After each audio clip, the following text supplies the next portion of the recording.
My apologies, we're 1 year late on the quinceañera. Ladies and gentlemen, welcome back to Hold My Nugget Studios for your 2019 March Madness Sweet 16 game highlight commentary. We'd start out with Gonzaga taking on the Peninsula State, and there'd be some holding up Nuggets on the putback dunk. First game of the day, and Gonzaga told Florida State, hold my Nuggets, suck my dick. Gonzaga in transition, but Trent Forrest says, get that weak shit out of here. Gonzaga would answer right back and extend their lead to 10. Florida State would make things interesting as they cut their deficit down to 4, but much like a night with Cardi B, things would take a turn for the worst as Gonzaga would go on an 8-0 run and punch their ticket to the Elite 8. Up next is straight necrophilia as Michigan only scored 16 points in the first half. Texas Tech rubbing a nutsack all over Michigan. They didn't stand a chance from the opening tip-off. This was much like playing a video game without knowing the controls. This is like battling against a Pokemon League before you got your first badge. They were getting killed out there. You have a better chance seeing Robert E. Lee defect from the Confederacy than see Michigan win this game, because Texas Tech had them participating in the Jeffrey Dahmer necrophilia challenge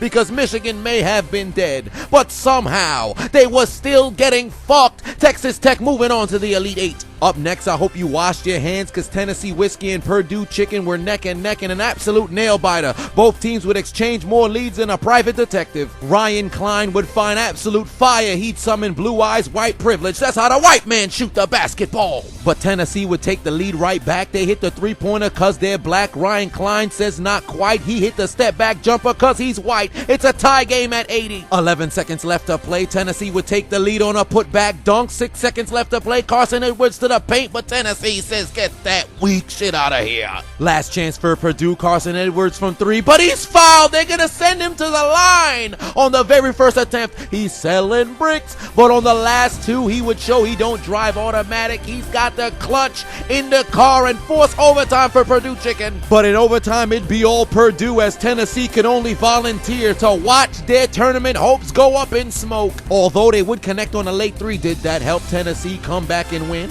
Absolutely not. Purdue Chicken moving on to the Elite 8. Up next, Oregon taking on Virginia in a back and forth contest, much like Tristan Thompson with Chloe and his side bitches.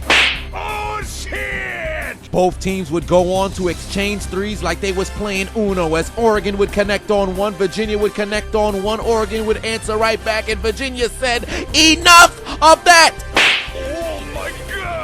Oregon would take the lead with under 6 minutes left to play, but Virginia would say we've had enough of these Cyberman jerseyed motherfuckers, as they would take the lead for good. They'd hold the ball like Miley Cyrus in a music video, only to find their man wide open in the paint and punch their ticket to the Elite 8. Up next, LSU taking on Michigan State, and the Tigers would battle back from 17 down to make things interesting, but Michigan State would say this is Sparta, and they would begin to separate from LSU like a bad marriage. LSU couldn't stop Michigan State like a parent trying to stop an out-of-control teen on an episode of Maury. And the Spartans would win this game, and that's not a prediction, it's a spoiler, it's not a threat, it's a guarantee. I'm not just sure. Magic Johnson's HIV positive, you're gonna hepatitis C. The Spartans move on to the Elite 8.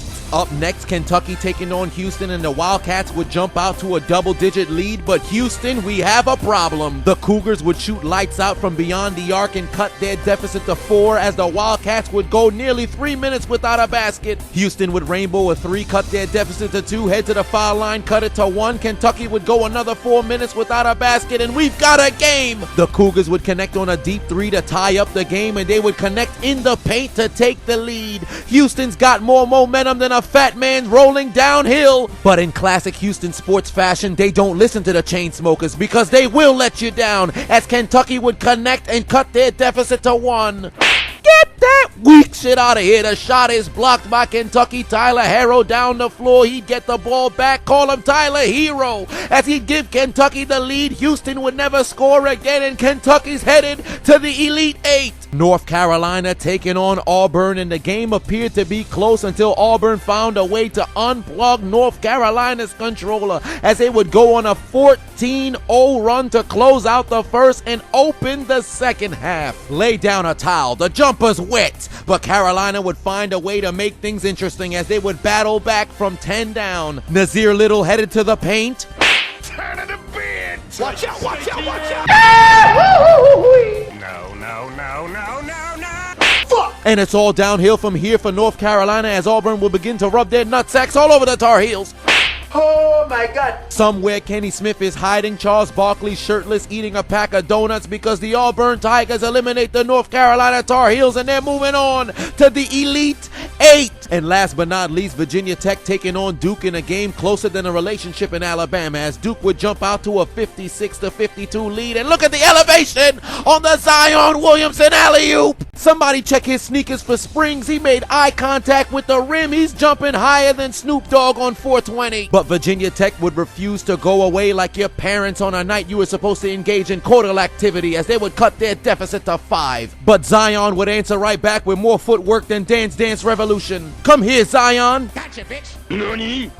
Oh, shit! Zion with a block, Trey Jones with a transition jumper. Virginia Tech not going away yet would connect on a 3, but Zion would extend the lead back to 4. Jones would connect on a 3 and Zion would head into the paint to give Duke a 7-point lead. But much like Matt Hardy in 2003, Virginia Tech will not die. Justin Robinson would connect on back-to-back free throws and cut the deficit to 2. 5 seconds left to play for Virginia Tech. 3-point attempt for the win. It's gonna be no good, but it's out of bounds on Duke. Virginia Tech has one last chance. The lob to Ahmed Hill, and oh, he missed it! Heartbreak for the Hokies as Duke holds on for their second consecutive game and punches their ticket to the Elite Eight for Virginia Tech. Houston, UNC, LSU, Oregon, Michigan, Tennessee, and Florida State. Take out your Metro cards. Head to Elimination Station and get aboard the L train. But your ride will be short-lived. Consider your names written in the Death Note for your dreams of advancing to the Elite Eight, the Final Four, and possibly the National Championship have been absolutely deleted. What the hell wrong with them? What's wrong with them? What's wrong with it? Oh, what's on?